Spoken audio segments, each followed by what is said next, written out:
Я часто вспоминаю то восхитительное время. Время, когда я пас овец на Горбатой горе. Тогда я даже не предполагал, что эти дни будут лучшими в моей жизни. Даже не догадывался, с кем сведет меня судьба. Эй, вообще-то это про меня, кино. Я гора. Черт, это не горб, это нарост известковых пород. И вообще все, кто так меня называют, чертовы горбофобы. Вот как я скажу.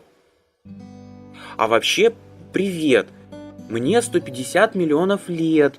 Я на 40% состою из гранита.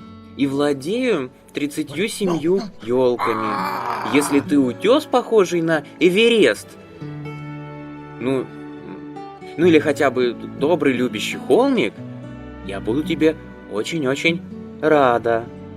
Если ты, конечно, не горбофоб.